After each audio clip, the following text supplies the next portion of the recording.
धन्यवाद सभापति महोदय। महामहिम राष्ट्रपति के अभिभाषण पर आज धन्यवाद प्रस्ताव के संदर्भ में मैं खड़ा हुआ हूं। राष्ट्रपति जी ने अपने अभिभाषण में कहा कि वह पहली बार नए संसद में आकर दोनों सदनों को संबोधित कर रही है। हमारे मन को ये ठेस पहुंची जब हमने ये बातें सुनी, क्योंकि ये सम्मान आदरणीय राष्ट्रपति जी को पहले ही मिल जाना चाहिए था। लेकिन वर्तमान की केंद्र सरकार ने जब नए संसद का उद्घाटन किया तो महामहिम राष्ट्रपति जी को आमंत्रित करना वाजिब नहीं समझा, और इसीलिए हमें मन को ठेस पहुंची कि ये सदन की शुरुआत पहले ही हो चुकी, लेकिन पहली बार हमने संसद के अंदर आदरणीय राष्ट्रपति जी को देखा। पर अब यही दुख की बात है कि नए संसद में एक नई परंपरा हमको दिख रही है, जो भारत की लोकतंत्र की परंपरा को अवहेलना करती हुई दिखाई दे रही है। आप पिछले ही सत्र का उदाहरण ले ले। पिछले ही सत्र में सदन में बेरोजगार सर बार बार ऐसे प्रकार के सदन में हमने देखा 352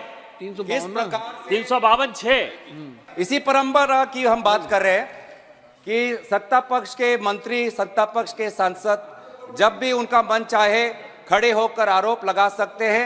नहीं, ऐसा नहीं है। मैंने पॉइंट ऑफ ऑर्डर का विषय किया था। और विपक्ष जब अपनी बात रखना चाहे तो हमको चिट्ठी भेजना पड़ता है, हमको रुकना पड़ता है। आज सुबह भी हमने यही देखा कि आदरणीय सांसदीय मंत्री ने एक सांसद जो आज नहीं है, सदन के बाहर उन्होंने कोई वक्तव्य रखा, उस पर उन्होंने मीडिया पर निर्धारित जो कुछ बातें आई हैं उस पर उन्होंने अपनी बातें रखी, पर उस पर हम अपना विद्रोह हम जता नहीं पाए। संसदीय मंत्री बार बार कहते हैं कि जो सदन के बाहर, आप भी कहते हैं जो सदन के बाहर कही जाती है, जो मीडिया के सूत्रों पर आधारित हमें बातें अंदर नहीं रखती। आप ही के निर्देश का उल्लंघन संसदीय मंत्री करते हैं, पर उसके आपके संरक्षण में हम अपनी बात नहीं रख पाते। यही हो रहा है सर। पिछले सत्र में भी जब सदन में कुछ युवा बेरोजगार के नारे लगाते हुए सदन के अंदर घुसे और हमने बात उठाई, हमने जानने की कोशिश की केंद्र गृह मंत्री से कि ये घुसपैठ कैसे हुआ, तो केंद्र मंत्री ने हमारे सवालों का जवाब नहीं दिया। लेकिन उसके पश्चात लगभग 142 सांसदों को निलंबित किया गया सर। ये बहुत ये आप पे भी आरोप लगा रहे हैं। ये संसद की व्यवस्था, लोकसभा की व्यवस्था, इस स्पीकर के कार्यालय का काम है। आप पे भी आरोप लगा रहे हैं सर, चेयर को भी नहीं छोड़ रहे हैं सर। बहुत दुख की बात है कि जहां पे हमने केंद्र राष्ट्रपति भाषण के विषय पर, नीतियों पे, कार्यक्रम पे बोले सर। सर बहुत दुख की बात है सर। आप बहुत दुख की बात है सर। आप पहले यहाँ पे सदन पे नहीं थे जब पिछले वक्तव्य बोल रहे थे। आदरणीय राष्ट्रपति जी ने जितना लंबा भाषण दिया उससे दुगना लंबा इन दोनों ने दिया सर, उससे दुगना लंबा इन दोनों ने दिया। और किन किन विषयों पे दिया आप नहीं थे सर। मैं आशा करता आप सुनते उस समय। लेकिन हमने पिछले ही सत्र में देखा सर, हमारे संसदीय इतिहास में सबसे ये रिकॉर्ड है कि एक दिन में 146 मेंबर्स को निलंबित करना, ये हमारे संसदीय इतिहास में एक रिकॉर्ड है। और दुनिया में भी ऐसा कोई उदाहरण नहीं कि एक ही दिन में 146 सांसदों को निलंबित करके 3 दिन में 14 बिल पारित करना, ये रिकॉर्ड है सर, ये रिकॉर्ड है। तो इसीलिए सर एक महिला सांसद को भी निष्कासित किया गया। तो ये पूरे जो संसदीय जो मर्यादा है सर, बार बार हम देख रहे हैं सर। एक मिनट आप भी चुप रहो। मैं माननीय सदस्य से अपेक्षा करूंगा कि वो सदन के किसी भी निर्णय पर जो सदन ने लिया है उस पर टिप्पणी नहीं करे तो उचित रहे। बोले आप, कोई दिक्कत नहीं सर। 2014 के बाद हम इस सदन को लोकतंत्र का मंदिर के तरीके से लोकतंत्र का मंदिर कहकर हम इस सदन को सम्मानित करते हैं। लेकिन सर 2014 के बाद धीरे धीरे हम एक सुनिश्चित योजना सत्ता पक्ष के द्वारा देख रहे हैं।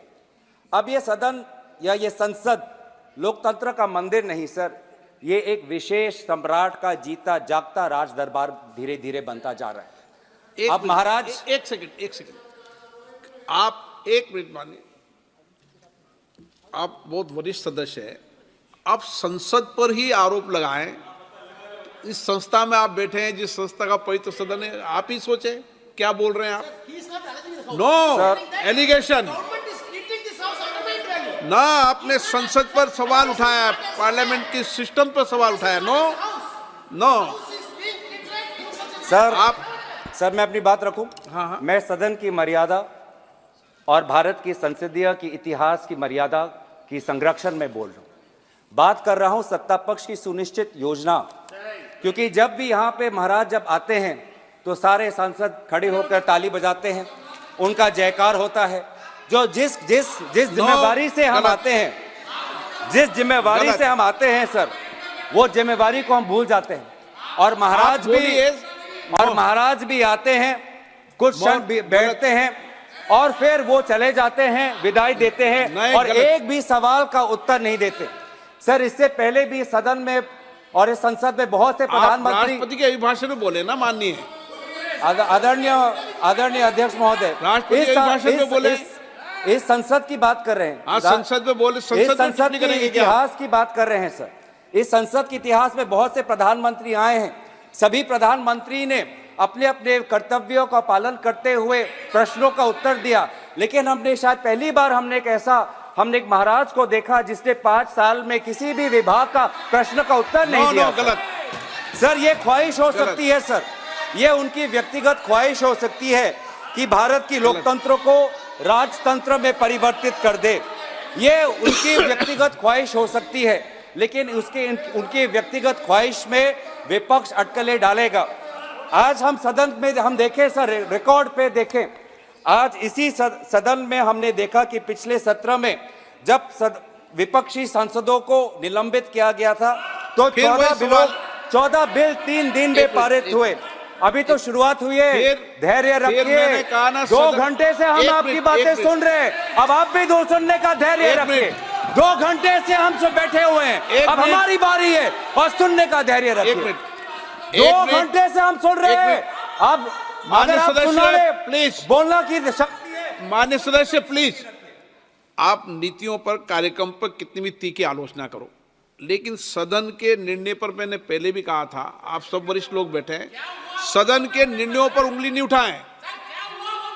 ना सदन के निर्णय पर उंगली नहीं उठा सकते आप, नो उठा सकते हैं अभी तक सर। आप बताइए। 78 सर, रूल 378। समय पूरा दीजिएगा सर। 378 समय पूरा दीजिएगा सर। स्पीकर के जो डिसीजन है सर, इस हाउस के जो डिसीजन है सर, इसके ऊपर कोई भी चर्चा नहीं हो सकती है, कोई भी आरोप नहीं लग सकता। 378 यही कह रहा है सर, और 378 के हिसाब से सारा एक्सपेंस करिए सर। भाजपा के दूसरे वक्ता ने देश के भूतपूर्व प्रधानमंत्री पे आरोप लगाया और कुछ नहीं हुआ, कोई नहीं रोका गया। महिलाओं पर आपत्तिजनक बातें की गई, कोई जब रोका नहीं गया। तो सर मैं बस तथ्य आपके सामने रख रहा हूं, मैं तथ्य आपके सामने रख रहा हूं कि इस 17वीं लोकसभा में out of 172 bills, 64 bills have been passed with less than 1 hour of discussion. This Lok Sabha, the current Lok Sabha, it will finish its 5 years without the position of Deputy Speaker being allocated to a member of the opposition. This 17th Lok Sabha, in the history of Lok Sabhas of India who have completed 5 years, will show the least number of sittings when it ends on Feb 9th. महामहिम राष्ट्रपति जी के अभिभाषण बोल रहे हैं, संसद में बोल रहे हैं। अध्यक्ष महोदय, मैं आप धन्यवाद। लोकसभा में ये जो सुनिश्चित योजना है और कि लोकतंत्र को खत्म करके बोल रहे हैं, पीठ पे भी राजतंत्र को कायम बनाना, स्पीकर के राजतंत्र को की जो एक परंपरा यहाँ पे स्थापित करने की कोशिश सत्ता पक्ष कर रही है, इस राजतंत्रों को बनाने में भ्रम एक विशेष अस्त्र इनका होता है। भ्रम बहुत जरूरी है लोगों को भ्रमित करने में, और सर इसमें तो ये माहिर है। ये सरकार तो सर इवेंट मैनेजमेंट में डॉक्टरेट है, और लोग कहते हैं इवेंट मैनेजमेंट, मैं कहता हूं अटेंशन मैनेजमेंट। ये अटेंशन मैनेजमेंट में ये इन्होंने पीएचडी की है कि कैसे लोगों का ध्यान भटकाया जाए। हम कहते हैं कि मणिपुर में प्रधानमंत्री क्यों नहीं गए, 190 लोगों की मृत्यु हुई, 50,000 लोग बेघर हुए, वो कहते हैं G20 देखो। प्रधानमंत्री पेरिस में है वो देखो। हम कहते हैं कि नोटबंदी में 100 लोगों की मृत्यु हुई, कौन इसका जिम्मेवार है? वे कहते हैं कि इश्तिहार में पेटीएम का इश्तिहार आया है, उसमें मोदी जी का चेहरा है, आप वो देखो। हम कहते हैं कि चाइना आज हमारे जमीन पे कितना घुस आया है, चीन हमारे लद्दाख के किसानों के साथ मुठभेड़ कर रहा है, ये कहते हैं कि आप देखो कि मालदीव्स की तुलना में हम कितने ताकतवर हैं। हम कहते हैं कि अडानी पे सारे कोयला फैक्ट्री चला गया है, ये राहुल गांधी जी को निष्कासित कर देते हैं। किसान कहता है कि हर वर्ष मेरा किसान भाई लगभग 10,000 किसान आत्महत्या हो कर रहा है। युवा कह रहा है कि हम बेरोजगार हैं, महिला कह रहे हैं कि हम महंगाई से मर रहे हैं। आज आर्थिक असमानता बढ़ रही है, गरीब और गरीब, अमीर और अमीर हो रहा है। आज हमारे देश के 10% लोग 50% धन संपत्ति के मालिक है और ये कहते हैं कि फास्टेस्ट ग्रोइंग इकोनॉमी है, लार्जेस्ट ग्रोइंग इकोनॉमी है। तो ये जो भ्रम का इस्तेमाल करते हैं लोगों के समस्याओं पर पर्दा डालने का, लोक शक्ति को कमजोर करने के लिए ये भ्रम का इस्तेमाल करते हैं, लोगों को एक माया जाल में फंसाकर राजा को ताकतवर बनाने का आज ये काम ये करते हैं। सर, मैं आदर करते हुए, प्रधानमंत्री जी एक साधारण घर से आते हैं, उनका मैं आदर करता हूं और वो बहुत ऊंचाई तक पहुंच गए हैं। लेकिन दुख की बात यह है सर कि आज उन्होंने अपना सिंहासन इतनी ऊंचाई पर बना दिया है कि जमीन पर लोगों की समस्या आज उनके कानों तक पहुंचती नहीं है। बेरोजगार युवाओं के जो आंसू है उनको दिखाई देती नहीं। वो इतनी ऊंचाई पर है सर कि आज जब युवा कहता है कि मैं शिक्षित हूं, लेकिन 25 वर्ष के आयु से कम जो ग्रेजुएट है उसमें से लगभग 42.3% ग्रेजुएट बेरोजगार है, ये उनके ऊंचाई तक का उनके कानों पर नहीं पहुंचती। नौकरी की तलाश में सर आज हमारा युवा आज अवैध रूप धारण करके आज अमेरिका जा रहा है सर। हमने कुछ ही दिन पहले देखा कि कैसे 303 लोगों ने प्लेन चार्टर करके निकारागुआ तक गए क्योंकि वो चाहते थे कि वो अमेरिका में जाए, कि वो रोजगार के तलाश में, नौकरी के तलाश में। आज ये है, हमने ये कुछ दिन पहले डुंकी एक पिक्चर आई, डुंकी सिर्फ पिक्चर नहीं है सर, डुंकी आज सच्चाई है। पिछले 5 वर्ष में सरकार ने खुद कबूल किया है कि अमेरिका में अवैध रूप से भारतीय नागरिकों का जाना पिछले 5 वर्ष में बढ़ चुका है।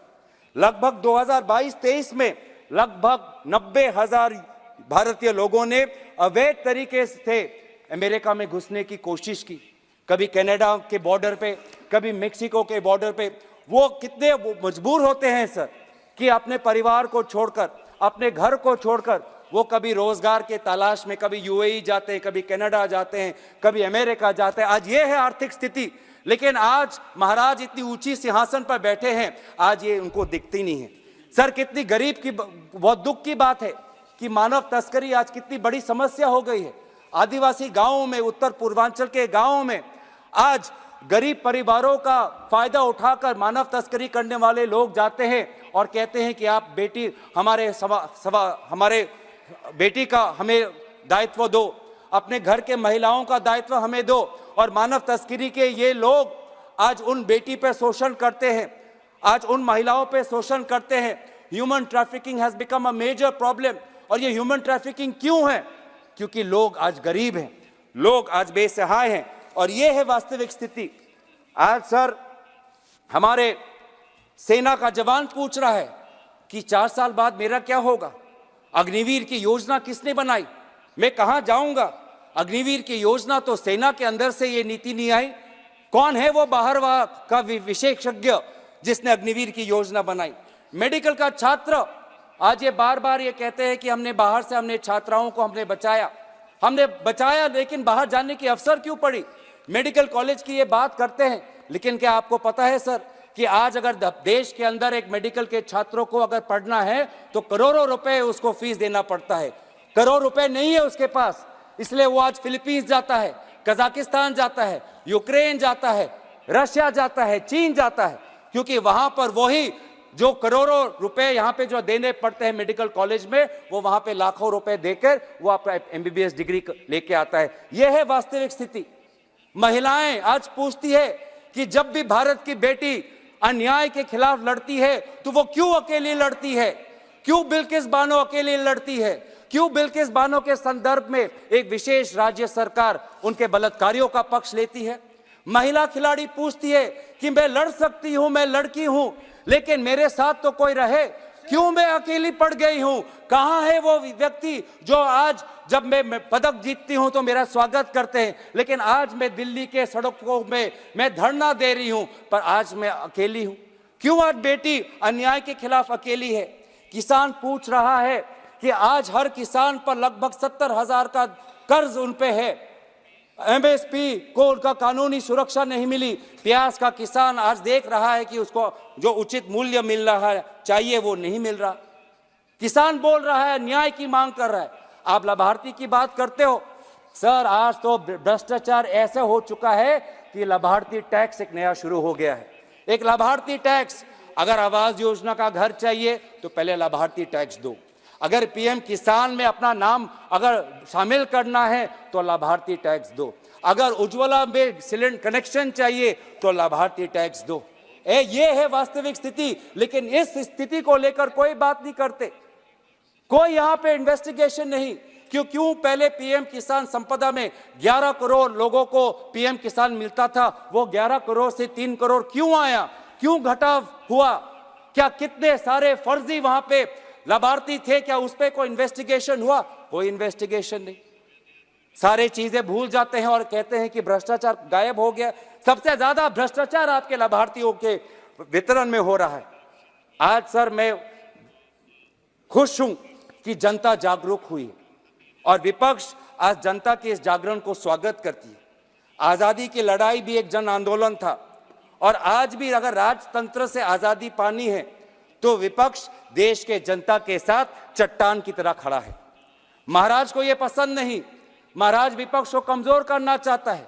इनकम टैक्स के अफसर भेजते हैं, ईडी का अफसर हमारे पास आता है, सीबीआई हम पर आता है। मैं महाराज से यही कहना चाहता हूं, हम डरने वाले नहीं हैं, हम डरने वाले नहीं हैं। आप चाहे जितनी भी सरकार गिरा लो, आप चाहे जितनी भी सरकार परिवर्तन कर लो, बिहार में अगर सरकार बनानी है तो रातों रात मुख्यमंत्री का इस्तीफा और रातों रात उनका शपथ ग्रहण होता है। लेकिन झारखंड में हमारा पास बल है, झारखंड के पास हमारे ताकत है, लेकिन हमको 10 दिन का हमको इंतजार करना पड़ता है।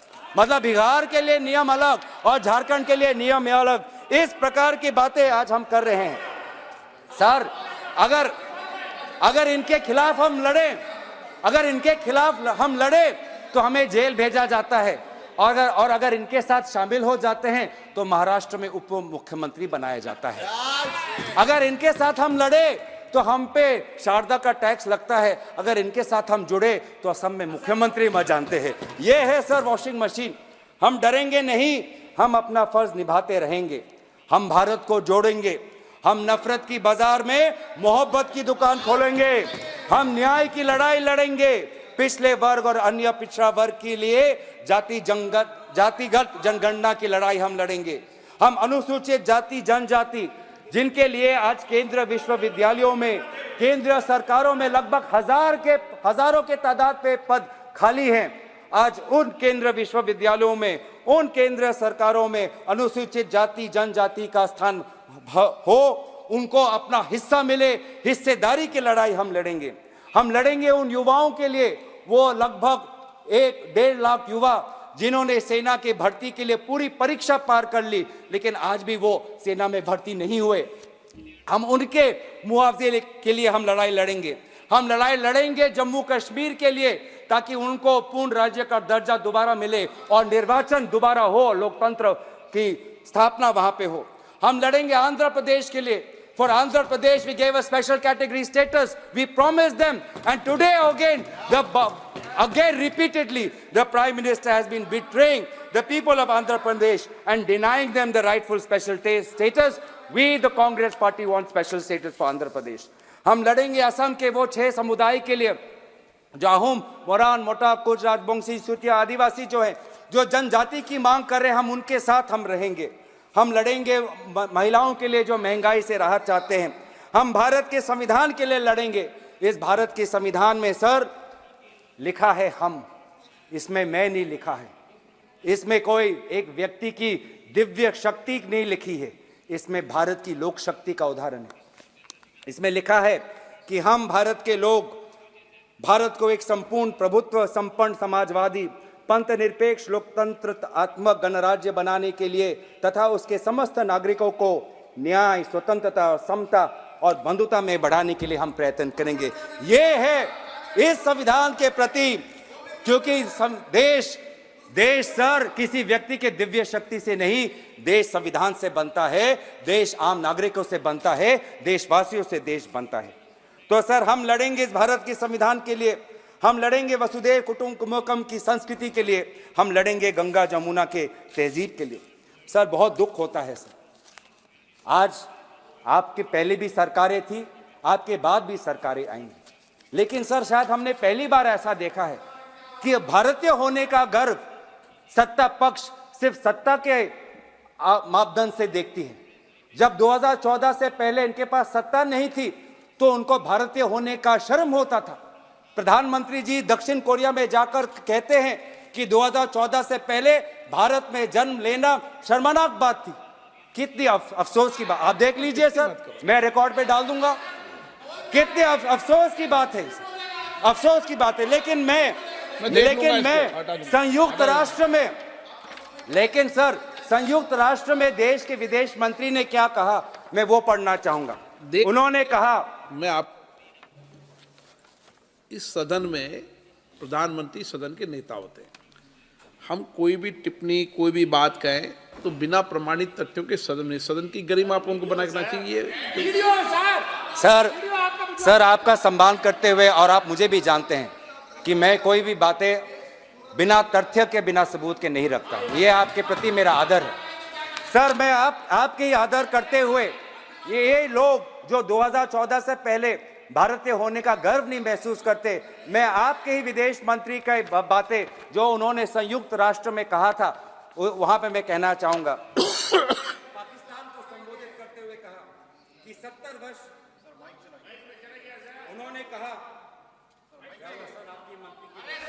उन्होंने कहा पाकिस्तान को संबोधित करते हुए कि 70 वर्ष के दौरान भारत में बहुत सारे राजनीतिक दलों की सरकारें बनी, लेकिन सभी ने विकास की गति को जारी रखा।